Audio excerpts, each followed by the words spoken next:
Welcome to Heartbreak Chronicles. A crisp crack, like the sound of something collapsing at the bottom of the heart, echoed through the upscale bar called the Gilded Lily in Manhattan, New York. Champagne liquor mixed with shards of glass swooshed a mess on the carpet, and there was embarrassment and a hint of imperceptible tension in the air. Oh God, I'm so stupid. Yvaine shrugged with mock relief, an apologetic look on his face, but more a subtle impatience. I'm sorry, Cyrus. I really didn't mean it, she said as she kicked the broken glass under the table with her toes, as if that would cover up what had just happened. Tonight, it's Cyrus night. He was responsible for the highly successful Tribeca Star project, which not only won high praise from the industry, but also won several prestigious awards for his architectural firm. To celebrate the achievement, Cyrus invited his friends and associates to share in the joy by booking a private room at the Gilded Lily. And naturally, Yvaine, his wife, a painter of little renown, accompanied him. Everything was going so well originally. The atmosphere was warm and cordial as everyone talked and laughed as they mingled with each other.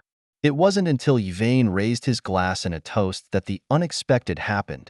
Let's drink to Cyrus' extraordinary achievement. Yvaine's voice carried a hint of shrillness that stung in the bar. She glanced around at those present, and the corners of her mouth curled into a meaningful smile.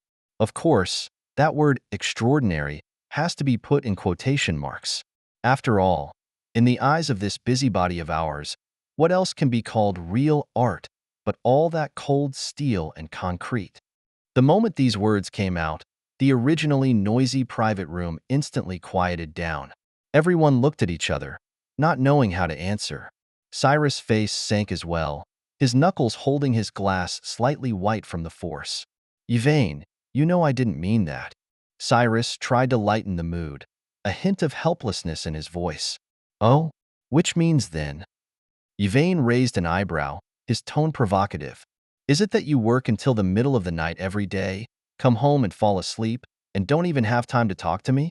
Or that you'd rather gawk at those architectural drawings than spend an afternoon with me at a painting show? Cyrus opened his mouth, but found himself speechless. He knew that Yvaine was telling the truth.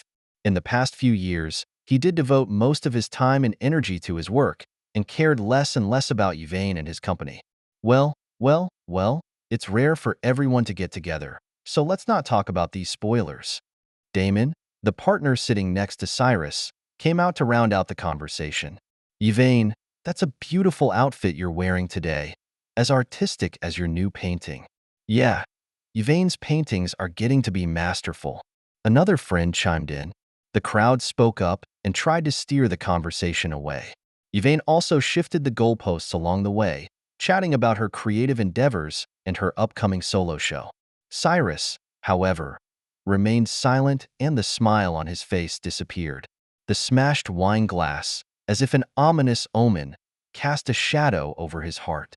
When I got home, it was after 1 in the morning. Cyrus and Yvaine walked into the house one after the other, neither one speaking. There was a suffocating silence in the air. Yvaine, let's talk. Cyrus finally spoke, exhaustion in his voice. Talking about what? About your Tribeca star? Yvaine sneered. Or about my worthless art? I didn't mean it like that. Cyrus walks up to Yvaine and tries to take her hand, but she dodges it. So what do you mean? Yvaine lifted his head and looked Cyrus straight in the eye. You tell me, Cyrus, how long has it been since you looked at me seriously? How long has it been since you've asked me what I'm doing, what I'm thinking? Am I less than a brick, a tile in your eyes? Yvaine, I admit I've neglected you during this time, but you love your job more than you love me, right? Yvaine interrupted Cyrus. It's okay, I understand.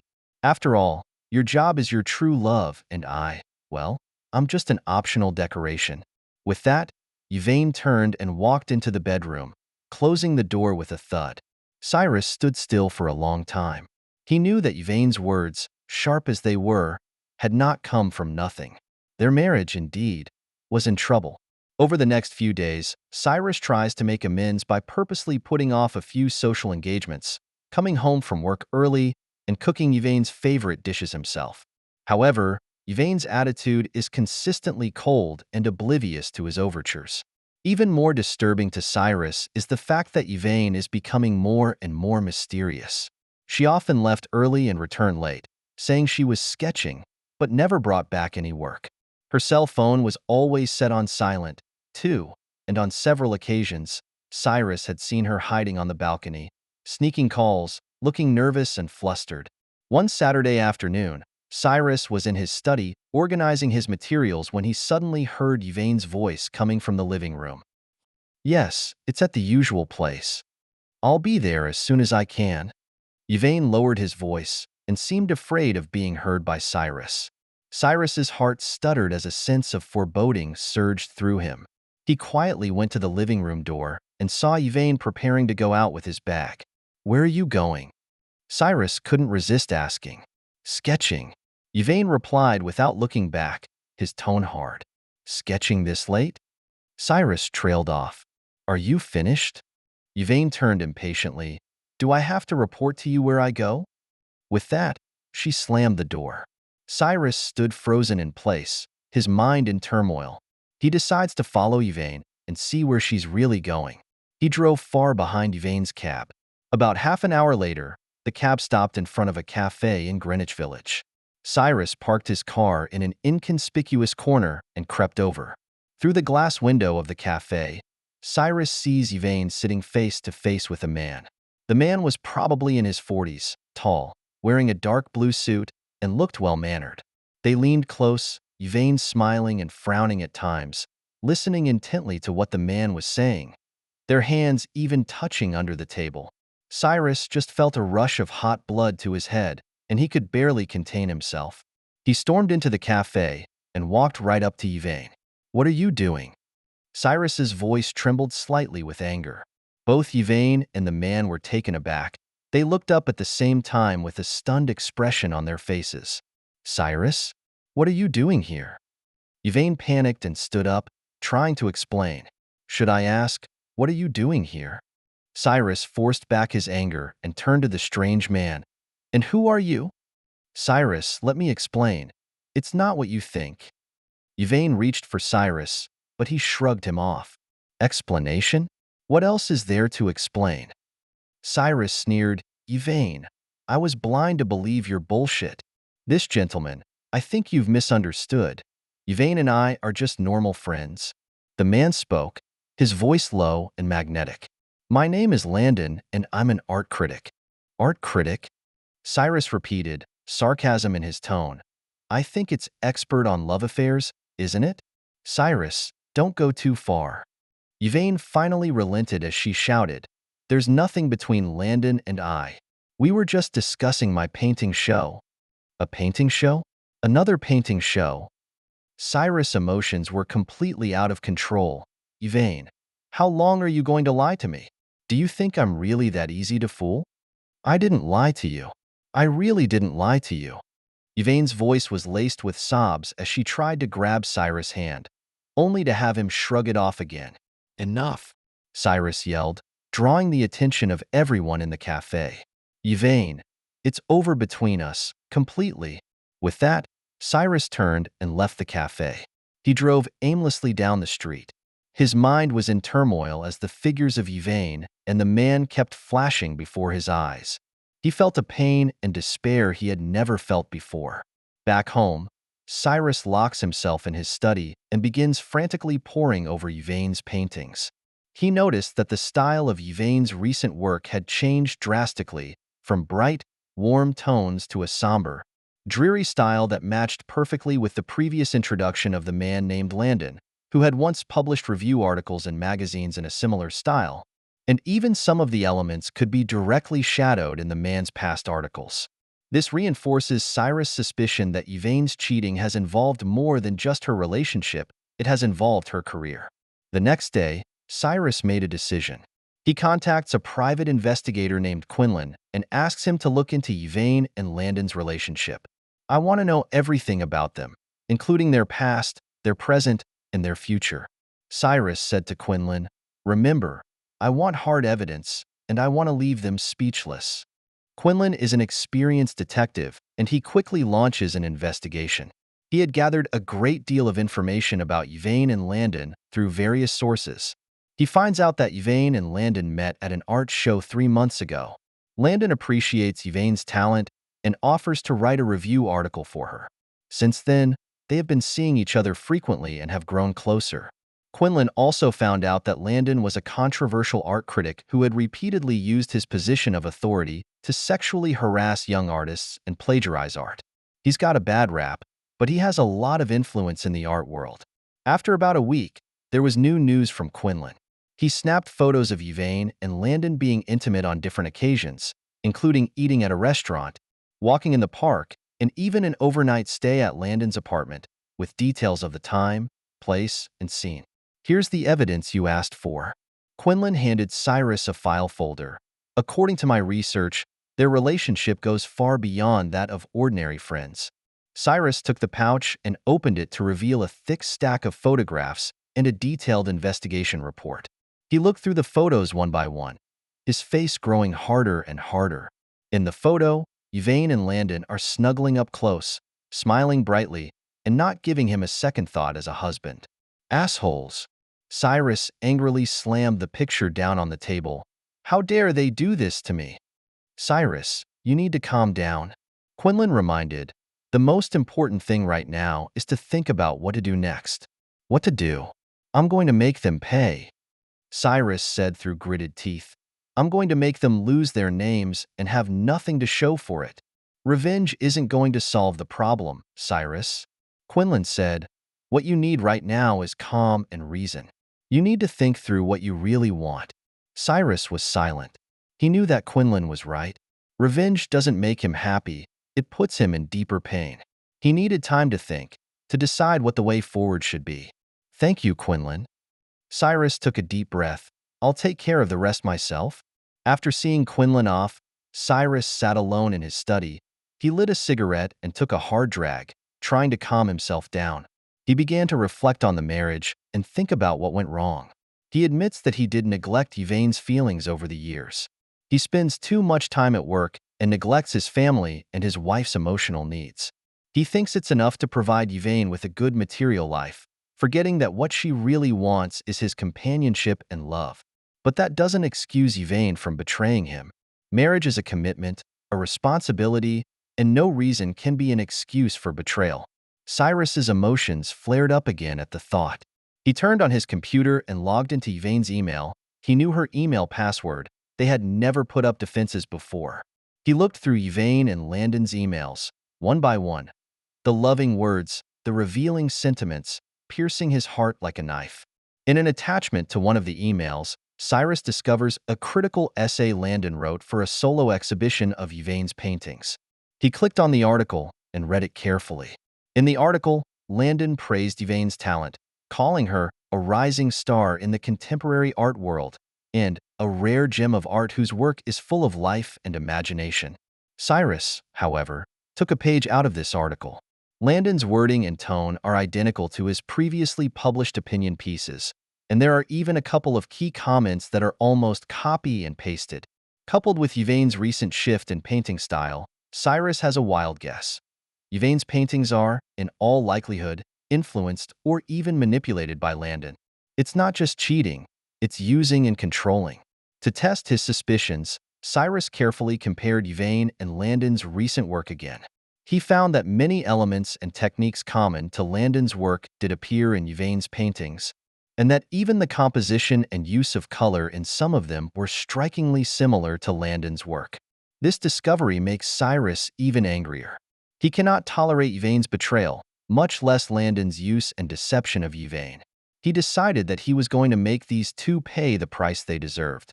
Yvaine, why are you doing this to me? Cyrus looks at Yvaine's painting and mumbles, what did I do wrong? Just then, the doorbell rang. Cyrus walks over and opens the door to find Yvaine standing in the doorway, her eyes red and swollen, obviously from crying. Cyrus, let's talk, okay? Yvaine's voice was husky with a hint of pleading. Cyrus didn't say anything, just silently turned back to the living room. Yvaine followed and sat down across from him. Cyrus, I know how much you must hate me right now. Yvaine spoke up, but I want you to hear me explain. Explanation? Do you think there's any need to explain? Cyrus said coldly, The photos, the emails, all the evidence is there. How else are you going to explain? I admit that there was indeed a relationship between Landon and I that shouldn't have been. Yvaine bowed her head, tears falling down her face.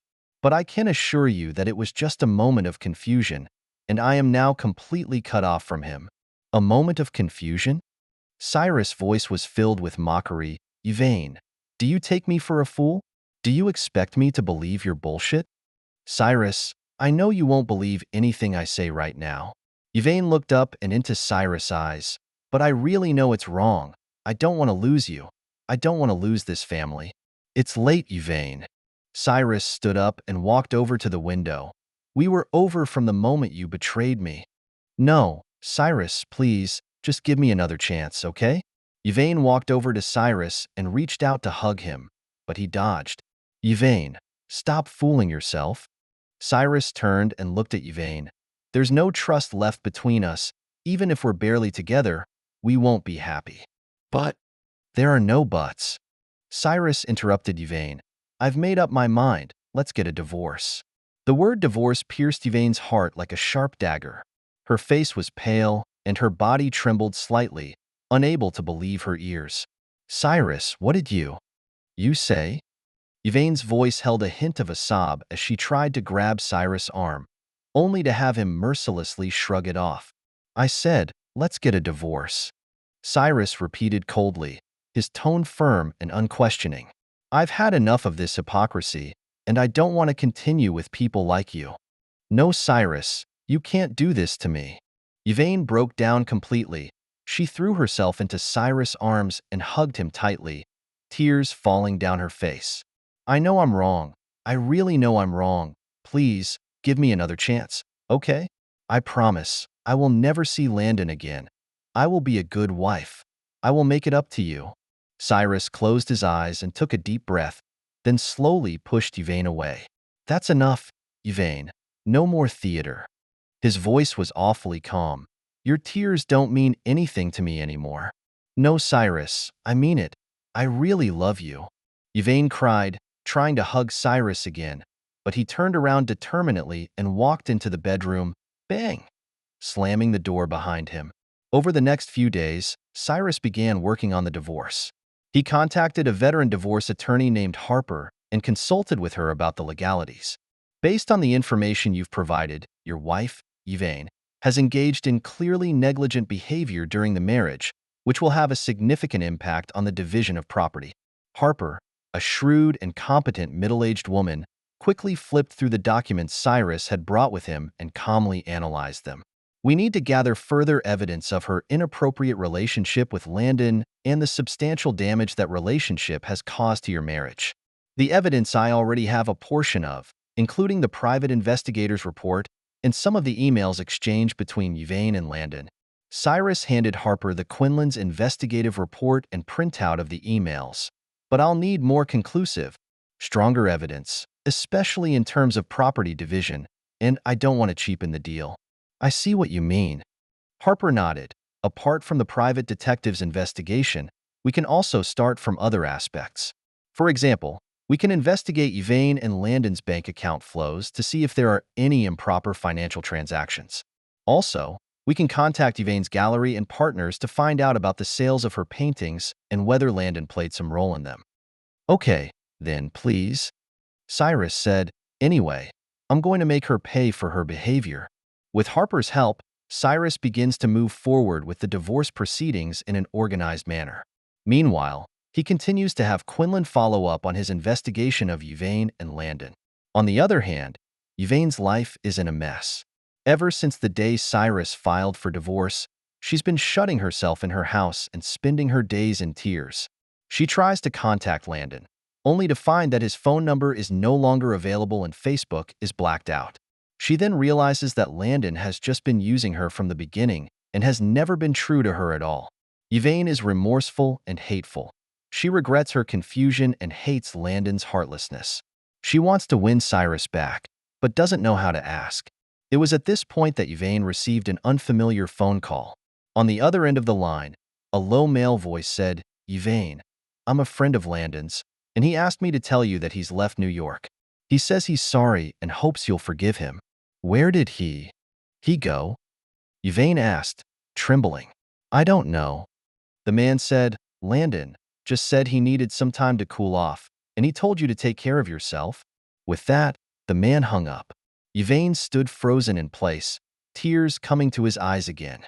She knew that it was completely over between her and Landon. A few days later, Yvaine received a court summons. She opens it to find that it is Cyrus who has filed a divorce suit in court and is seeking to divide the couple's joint property. Yvaine was in a panic. She didn't know what to do. She has no job, no income, and if she divorces, she will have nothing. In desperation, Yvaine had to contact an attorney named Keaton for advice on divorce proceedings. Based on the information you've provided, you're in a very bad situation. Keaton, a young lawyer, scrutinized the information Yvaine had provided and said with a frown, Your husband already has evidence of you cheating on him, and he's hired a top-notch divorce attorney like Harper, so it's going to be very difficult for you to win this case. So, what am I supposed to do? Yvaine asked 6 times. I don't want a divorce. I don't want to lose everything. The only thing to do now is to try to get a settlement. Keaton said, You can try to communicate with your husband and see if you can reach an out-of-court settlement agreement. Otherwise, once it goes to litigation, you will probably lose most of your property, even your studio. Yvaine's studio is her most cherished place, the source of her creativity and her soul. She couldn't lose the studio, absolutely not. So Yvaine gathered her courage and came to Cyrus again. Cyrus, can we not get a divorce? Yvaine pleaded, I know I'm wrong. I really know I'm wrong. Please, give me another chance, okay? I promise, I will never do anything wrong to you again. Yvaine, do you think it's still possible between us? Cyrus looked at Yvaine coldly. Not only did you betray me, you betrayed our marriage. How do you expect me to trust you again? But I can't live without you. I can't live without this family. Yvaine cried. If you really want a divorce, can you at least leave the drawing room to me? That's everything I have. I can't live without it. The drawing room? Cyrus sneered. Do you think you're still qualified to negotiate with me? Did you ever think about how I felt when you and Landon were doing all that nasty stuff in the drawing room? Yvaine's face went pale for a moment. She hadn't realized Cyrus even knew that. Yvaine, stop fooling yourself. Cyrus's voice was filled with disgust. I knew all about that shit with Landon a long time ago. I'm telling you, I'm not going to let you get away with this. I'm going to make you pay for what you've done. With that, Cyrus turned and went back into the study, closing the door with a bang and leaving Yvaine alone in the living room. Yvaine is completely desperate. She knew that it was all over between her and Cyrus, that there was nothing left to salvage. Just then, Cyrus gets a call from Harper. Cyrus, there's good news. Harper's voice was filled with excitement. We found out that Landon has a secret account in a Swiss bank with a large sum of money of unknown origin. Also, we found out that some of the funds from the sales of Yvaine's paintings were transferred to Landon's account through an intermediary. Really? Great. Cyrus exclaimed excitedly. Now we have enough evidence of an illicit relationship between Landon and Yvaine. That's right. Harper said, I have submitted this evidence to the court and trust the judge to make a fair decision. Thank you, Harper. Cyrus said gratefully, You've been a real help. It's what I'm supposed to do. Harper smiled. Next, you wait for the good news. A few days later, the court opened the divorce case of Cyrus and Yvaine. In court, Harper presented a large amount of evidence, including a private investigator's report, emails exchanged between Yvaine and Landon, bank account flows, and records of sales of Yvaine's paintings. This evidence established beyond a reasonable doubt that Yvaine engaged in grossly negligent conduct during the marriage and that she had an improper interest in Landon.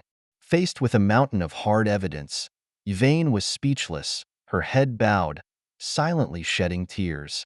Ultimately, the court granted Cyrus and Yvaine a divorce and divided the couple's community property. Because of Yvaine's grossly negligent behavior, the court awarded Cyrus most of the property, including their house, car, and ownership of Yvaine's studio. Upon hearing the verdict, Yvaine was completely devastated. She lost her marriage, her family, and her cherished studio. It was as if her life had collapsed overnight. Cyrus, on the other hand, doesn't feel the slightest bit happy despite winning his case. He looked at Yvaine's disoriented appearance and was filled with mixed emotions. He knew that the divorce lawsuit would be devastating to Yvaine. She has lost not only her material dependence, but also her spiritual support. Her artistic career, in all likelihood, was cut short. And it's all because of him. It was he, himself, who pushed Yvaine into the abyss. Is all this really what I want? Cyrus couldn't help but ask himself, can the thrill of revenge really make up for the hurt I feel inside? He didn't know the answer. All he knows is that the breakup of this marriage has not only destroyed Yvaine, but himself as well. As he left the courthouse, Cyrus couldn't help but look back at Yvaine. She was sitting alone in the empty gallery, her eyes empty as if she had lost her soul. At that moment, an inexplicable sourness welled up in Cyrus's heart. He wanted to walk over and say something to Yvaine, but ultimately didn't take that step. He knew that it was completely over between them. Even more words cannot repair the damage that has been done. Stepping out of the courthouse doors, Cyrus looked up at the sky. The New York sky was still blue and the sun was still shining, but he felt a grayness inside. He didn't know what was the way forward. All he knew was that he needed time. Time to heal his wounds, time to start over. And Yvaine, the woman who had left a colorful mark on his life, would forever be an unhealed scar on his heart. Perhaps this is the price of betrayal. Not only do you hurt others, you destroy yourself. If the divorce proceedings were Cyrus's private trial of Yvaine, this ensuing storm of public opinion was a public execution of Yvaine and Landon. Cyrus knows that for an artist, the importance of reputation and prestige cannot be overstated. He was going to make these two men lose their names and pay the heaviest price for their betrayal. Before anything can begin, Cyrus needs an opportunity, one that will ignite public opinion. And that opportunity is Yvaine's upcoming solo exhibition. The show was curated by Landon, who used his contacts and influence in the art world to secure Yvaine a solo exhibition at the prestigious Sable Gallery in New York. This is certainly a once-in-a-lifetime opportunity for a young artist. What Yvaine doesn't realize, however, is that this seemingly glamorous exhibition of paintings is actually an elaborate trap.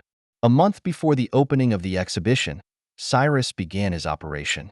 He anonymously created a website and a series of social media accounts called Art Watchdog and hired a professional online public relations team to run the accounts.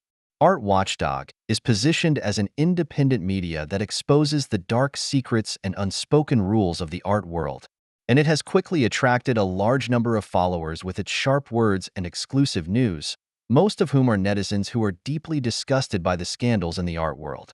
Cyrus used Art Watchdog to publish a series of articles about the art world, covering the shady business of the art trade, plagiarism scandals of artists, and the power trips of some well-known art critics, etc. Cyrus also used Art Watchdog to publish a series of articles about the art world. The articles, while not naming names, subtly point the finger at Landon. For example, one article exposed a well-known art critic who used his position to sexually harass young artists, and implied that the critic had a relationship with a young female artist who was about to hold a solo exhibition. The descriptive vocabulary used in the article and the details of certain events are highly consistent with Landon's situation. These articles were published and immediately sparked a buzz on the internet. Many netizens began to speculate about the real identity of this famous art critic and started a heated discussion about the events mentioned in the article. At the same time, Cyrus contacted several artists who had been victimized by Landon, including a young female painter named Anya and a sculptor named Ben. They were all former students of Landon's and suffered sexual harassment and art plagiarism from Landon to varying degrees. I'm willing to come forward and testify against Landon. Anya is a talented but introverted young artist who was once Landon's favorite student, but also the one who was hurt by him the most.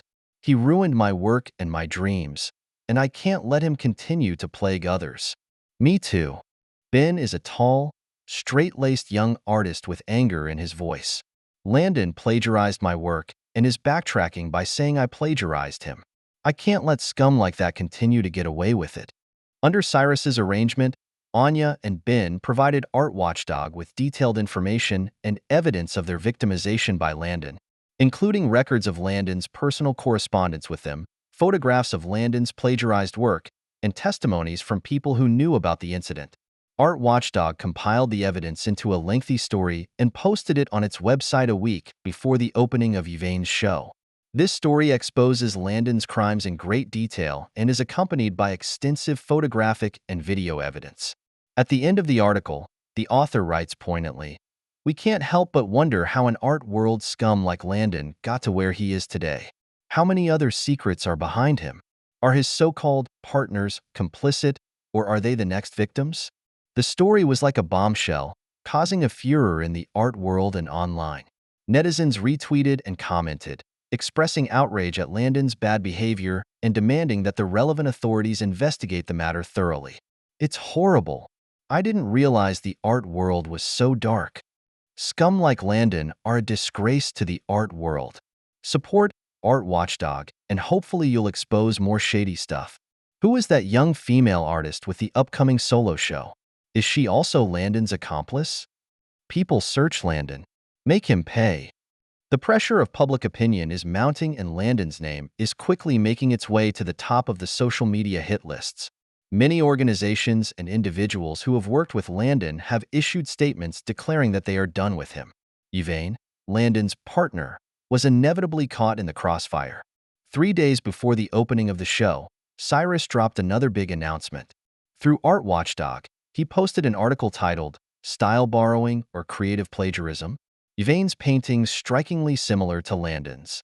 In the article, the author compares and analyzes a number of Yvaine's and Landon's works, pointing out that Yvaine's paintings are highly similar to Landon's works in terms of composition, color, and brushstrokes, and that some of them even have the same ideas and themes. The article is accompanied by several comparison pictures, as well as comments from some professionals. Is this mere coincidence? The author concludes the article. One wonders how much of Yvaine's artistic talent comes from her own creations and how much from Landon's guidance. This article immediately sparked a lively discussion among netizens. Many netizens said that they had felt that Yvaine's painting style resembled Landon's before, but had always thought that it was a coincidence.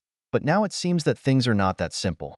No wonder Yvaine's painting style has changed so much. So he's found his muse. This is not borrowing, it's just naked plagiarism. Yvaine's artistic career, it's kind of over. Heartbreaking for Cyrus, to be betrayed by a woman like that. Support Cyrus writes. Make this pair of dogs pay.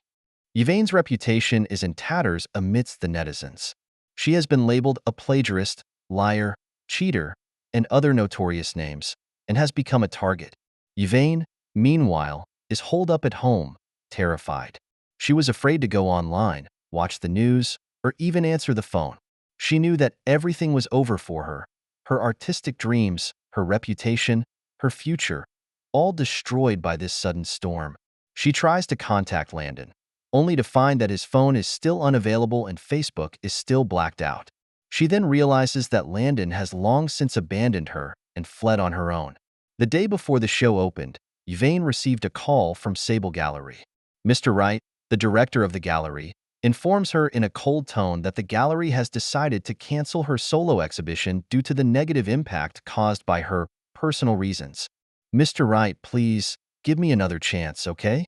Yvaine pleaded, "This exhibition is really important to me. I can't lose it." "I'm sorry, Yvaine. I've made up my mind." Mr. Wright said coldly, "We at the gallery can't take the risk.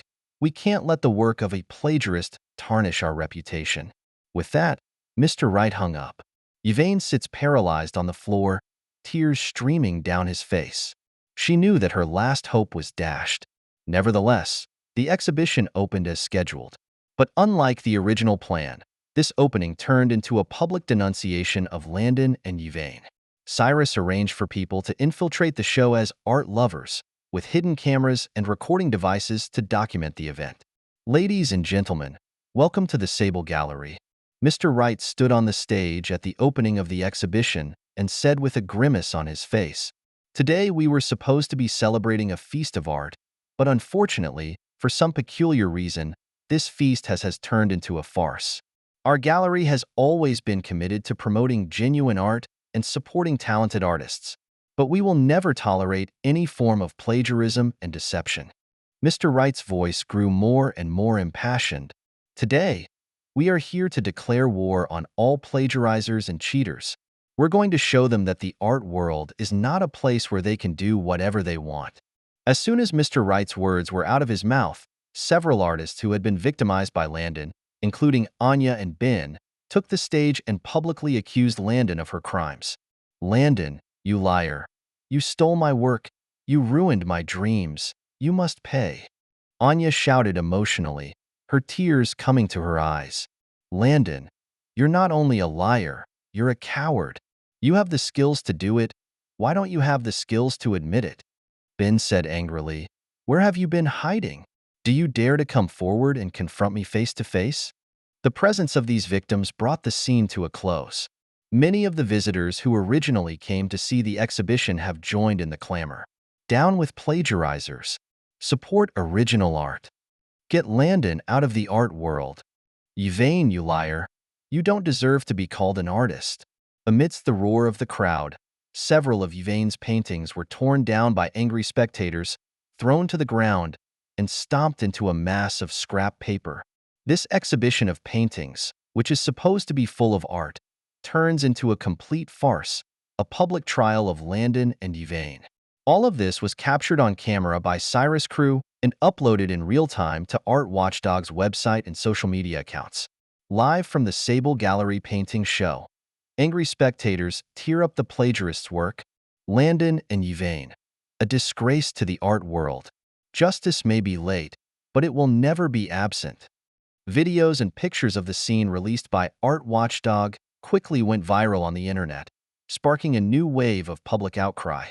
Landon and Yvaine, two names that once graced the art world, have completely fallen off the radar and have become street rats for all to see. Cyrus' heart didn't feel the slightest bit of joy as he watched the abuse and accusations that were all over the internet.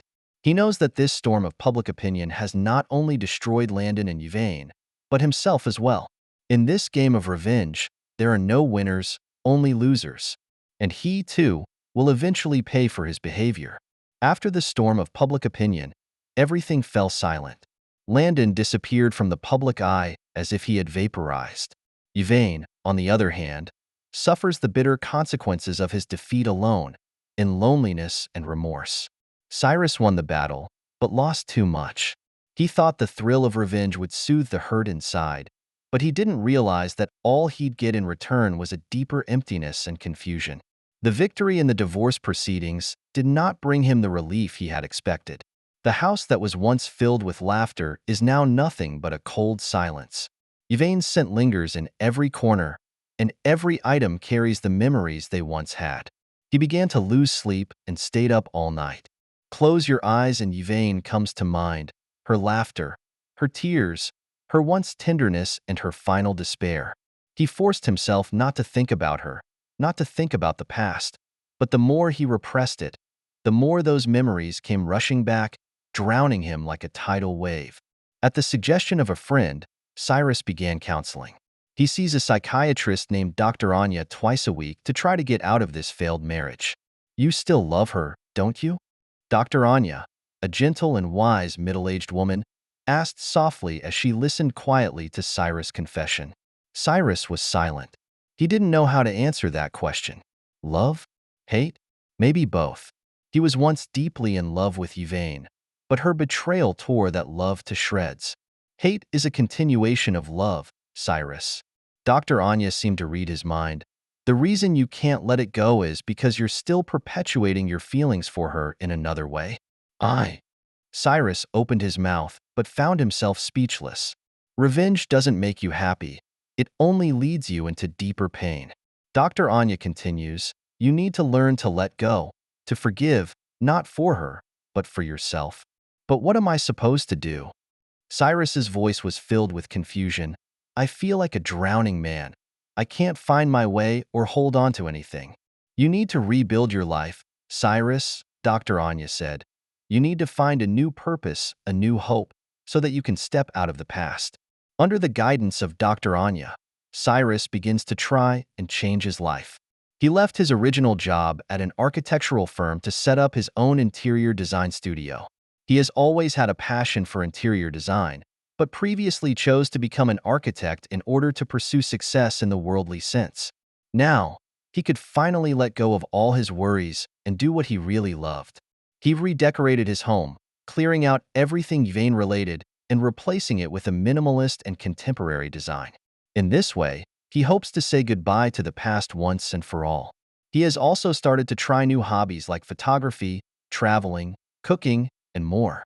He uses these new experiences to fill the gaps in his life, to keep himself busy and no longer have time to remember the past. However, change doesn't happen overnight. In countless late nights, he still thinks of Yvaine and what they used to be. He would ask himself if everything would have been different if he had cared for her more and understood her more. But there are no ifs in life, only results. He and Yvaine, after all, had missed out. Just as Cyrus struggles to rebuild his life, Yvaine sinks deeper and deeper into an abyss of pain.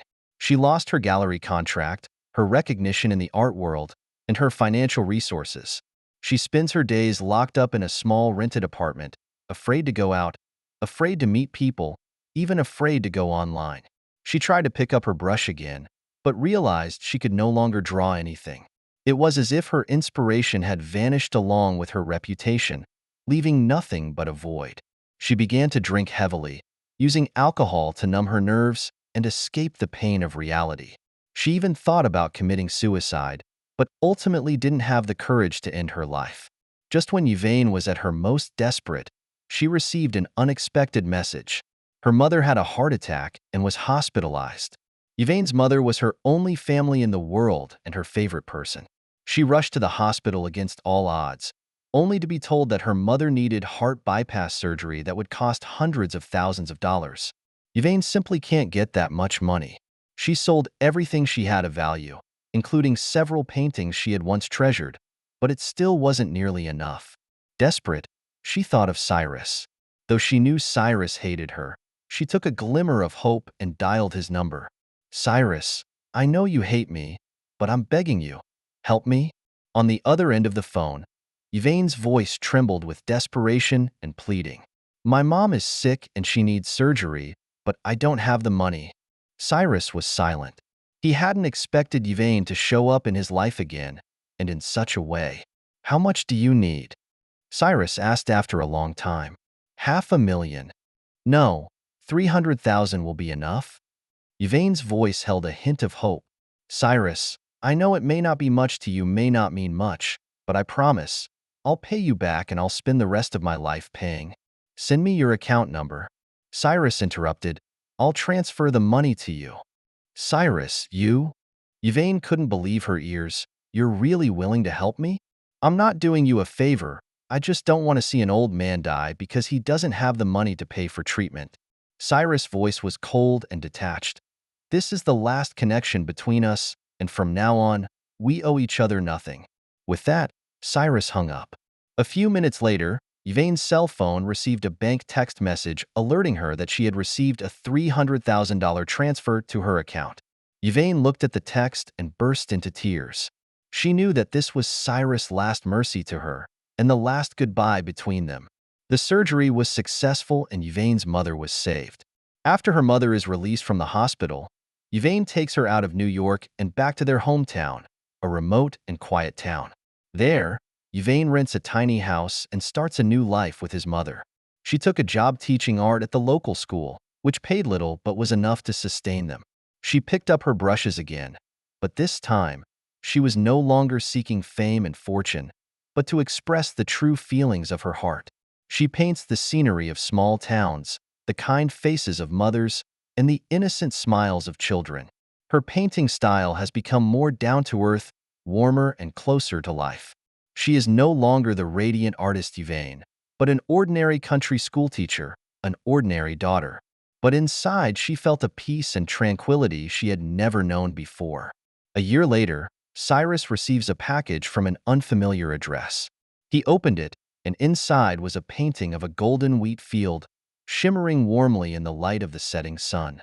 On the back of the painting, in a small, elegant line, was written, "Thank you, Cyrus, Yvaine." Cyrus looked at the painting and was silent for a long time. He knew that it was Yvaine saying goodbye to him and to the past. He hung the painting on the wall of his studio and saw it every day. The painting reminded him that even if he had been through the deepest of hurts, life could still begin again. And his story with Yvaine has finally come to a conclusion. Time passes like a white horse, and before you know it, a year has passed since the storm that rocked the New York art scene. Cyrus's life is getting on track, and his interior design studio, Cyrus Design, is making a name for itself in the industry, earning him a lot of praise from clients for its unique design concepts and skillful craftsmanship. On a sunny afternoon, Cyrus was in his studio discussing a new design with a client when suddenly his cell phone rang. It's an unfamiliar number. Cyrus hesitated, but picked up the phone. "Hello, is this Mr. Cyrus?" A familiar and unfamiliar voice came from the other end of the line, with a faint hint of a country accent. Cyrus froze for a moment, then heard that it was Yvaine's voice. "It's me," he replied calmly. "What can I do for you?" "I would like to see you for a moment. Is that okay?" Yvaine's voice was a little hesitant. "There's something I want to say to you in person." Cyrus was silent. He had thought that it was all over between him and Yvaine, not realizing that she would reappear in his life. Where to meet? Eventually, Cyrus agrees to Yvaine's request. It's at that cafe bar we used to go to, the one in Greenwich Village," Yvaine said. After hanging up, Cyrus had some mixed feelings. He didn't know exactly what Yvaine was looking for in him, or what frame of mind he should be in to face her. The next afternoon, Cyrus went to the cafe in Greenwich Village. This cafe, Le Papillon, was once the place where he and Yvaine went on their dates, and it holds many of their fond memories. Pushing open the door to the cafe, Cyrus caught a glimpse of Yvaine sitting in the corner. She was thinner than before, her face less proud and more vicissitudes, but her eyes were still clear, like a calm lake. "There you are." Yvaine saw Cyrus and stood up, barely managing a smile. "Sit." Cyrus sat down across from her, his tone so calm it surprised even him. The waiter approached them and asked what they needed to order. Cyrus ordered an Americano and Yvaine had a glass of hot milk. "How have you been?" Yvaine spoke first to break the silence. "Pretty good, aren't you?" Cyrus asked rhetorically. "I'm doing fine." Yvaine looked down and fiddled with the cup in her hand. "My mom is pretty much back on her feet. I'm teaching art at a local school and things are quiet." "That's good." Cyrus nodded, not knowing what to say for a moment. Silence descended again. The two sat in silence, each with something on their minds. "Cyrus, I came to you today to apologize." Yvaine finally spoke. "I know that I had caused you a lot of hurt and I'm really sorry." Cyrus listened quietly, without speaking. "I know that an apology doesn't make up for anything, but I still want to say I'm sorry to you in person." Yvaine lifted her head and looked Cyrus in the eyes. "I know how much you must hate me, but I want you to understand that I never meant to hurt you. I was just confused and made the wrong choice. It's all in the past." Cyrus said lightly, "I've let it go." "Really?" Yvaine's eyes flashed with surprise. "You really forgive me?" "Can't talk about forgiveness. I just don't feel the need to keep hating." Cyrus said, "Hating someone is too exhausting. I just want to live a peaceful life." "I understand." Yvaine lowered her head, tears welling up in her eyes. "Thank you, Cyrus. Thank you for still wanting to talk to me. I don't suppose you came to me today just to apologize?" Cyrus asked. "Uh-huh." Yvaine nodded. "I also wanted to give this back to you." With that, Yvaine took an envelope out of his bag and handed it to Cyrus. Cyrus took the envelope and opened it to reveal a bank cashier's check for $300,000. "This is..." Cyrus looked at Yvaine with some confusion. "This is the money I paid you back." Yvaine said, "You loaned me $300,000 when my mom had her surgery, and now I'm paying you back. Where did you get all that money?" Cyrus frowned. I sold those paintings." Yvaine said, "It won't fetch a high price, but with my savings for the year, it's finally enough." Cyrus then remembers that Yvaine had sold several of his paintings to raise money for his mother's operation. Keep this money for yourself? Cyrus pushed the envelope back to Yvaine. You need it more than I do right now. No, I can't have it. Yvaine shook her head. It's something I owe you, and I have to pay you back. But, Cyrus, just take it. Yvaine interrupted Cyrus. I know you're doing well now and don't need the money. But for me, it's not just a sum of money, it's a relief. Only after paying off this debt can I truly let go of the past and start over. Cyrus looked into Yvaine's determined eyes and finally took the cashier's check. Thank you, Cyrus. Yvaine said with a sigh of relief. I'm already grateful that you came to see me today. You're welcome. Cyrus said, what are your plans for the future? I'm going to stay in town, stay with my mom, and live a quiet life. Yvaine said, maybe I'll open another studio and teach kids to paint. Pretty good. Cyrus nodded. Doing what you love more than anything. Uh-huh. Yvaine smiled. What about you? What are your plans for the future? Me? I might keep running my studio, or I might travel and see the world. Cyrus said, who knows, the future is anyone's guess. The two chatted for a while longer, mostly about how each other was doing and what they were going to do in the future. They talked calmly and openly, as if years of grudges had dissipated. It was getting late, and Cyrus got up and was ready to leave. Yvaine, take care. Cyrus said. You too, Cyrus. Yvaine stood up and offered Cyrus his hand. Cyrus shook her hand and turned to walk out of the cafe. Cyrus was in an extraordinarily calm mood as he walked home. He knew that everything was over between him and Yvaine. They had been deeply in love and hurt, but in the end they both chose to let go. Perhaps that's life. You have to go through some storms to see the rainbow. You always have to lose something to appreciate it. The next day, Cyrus donated the $300,000 bank cashier's check to a charity for those in need. He hopes that this kindness will take root like a seed somewhere in the world and blossom into a flower of hope. A year later, Cyrus' design firm had grown to a top 10 level in New York, and he had reaped the rewards of his love and was ready to enter into marriage with the love of his life. At this time, Yvaine was gaining recognition in her hometown. She became a little-known artist in the area and started her own new relationship as well, her life gradually filled with color.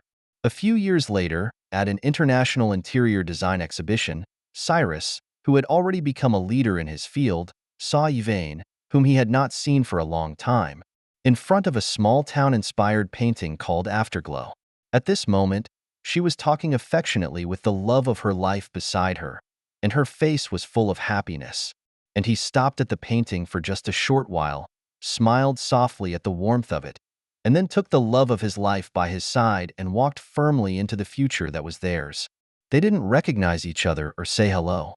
They are just passers-by in each other's lives, leaving a colorful mark on their respective journeys, then turning around and moving on. Life goes on and the future is still promising. That's the end of today's story. For more captivating tales, hit subscribe and never miss an episode.